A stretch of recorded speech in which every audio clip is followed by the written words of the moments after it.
Good morning. You're listening to On This Day with Kilcullen Diary on May 11th, 2020. I'm Brian Byrne.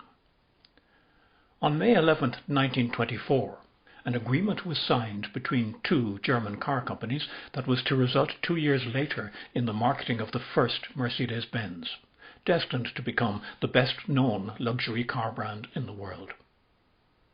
Mercedes and Benz were already big names in cars. Mercedes cars had been sold by the Daimler Motor Corporation since 1901, and the Benz patent motor wagon had been developed by Carl Benz in 1886. Quite unknown to each other, Benz and Gottlieb Daimler developed their first automobiles in the same year. Benz's car, produced with the aid of his wife Bertha's dowry, is regarded as the first practical automobile.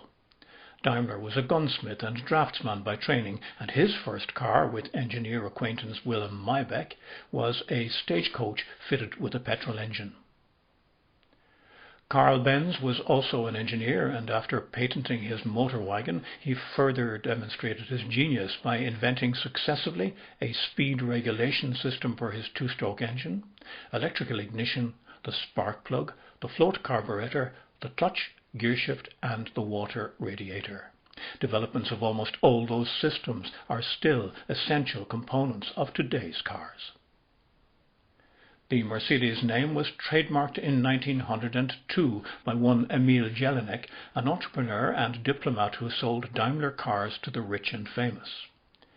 Jelinek, a wealthy man through his insurance business and cars enterprise, commissioned a special model from Daimler's Maybach. He named the model after his daughter Mercedes, and it became very successful in the early car racing of the era. The Daimler company then decided to use the name for its entire car's production.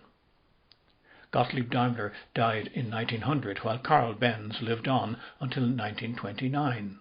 Though Benz retired from design management in 1903, he remained on the board of management until his death.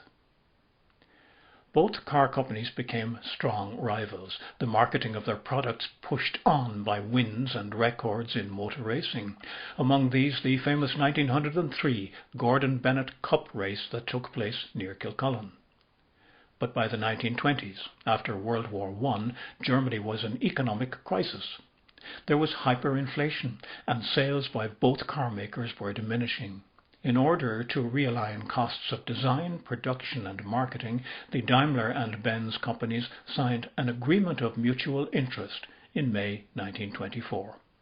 In June 1926 they merged as the Daimler-Benz company, selling all of their cars under the name Mercedes-Benz. The move was successful, and combined sales the following year were 3 times those of the previous outputs from the separate manufacturers. Through the pre-war 1930s, the growth of the Nazi period, the most popular Mercedes-Benz was the 770. Adolf Hitler was a customer, buying them with bulletproof windscreens. In 1937, the company registered the 3-pointed star as its logo, being a derivation of an image drawn on a postcard by Gottlieb Daimler in the 1870s. During World War II, Daimler-Benz became part of the German war effort. After the war, the German economy was again in chaos, and it took some years before the Mercedes-Benz name could look towards a place where it would again become an aspirational brand. But from the 1960s, the name became synonymous once again with premium automobiles. The development of various advanced technologies through the decades has reflected the initial genius of the engineers and visionaries in both original companies.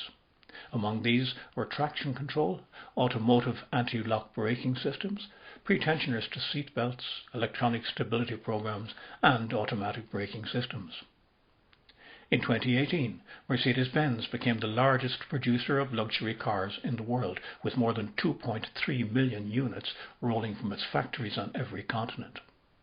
Continuing the motor racing connections, the modern Mercedes-Benz is the only company in Formula One to have won 6 double championships of constructors and drivers between 2014 and 2019.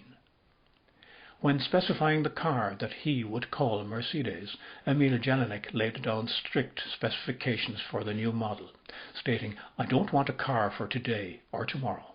It will be the car of the day after tomorrow. That's arguably still the goal of today's Mercedes-Benz, which continues to push out the boundaries in automotive safety, comfort and technology. From petrol and diesel power, we will be seeing an increasing number of cars with the three-pointed stars powered by alternative means, including electricity. Both Daimler and Benz themselves would approve.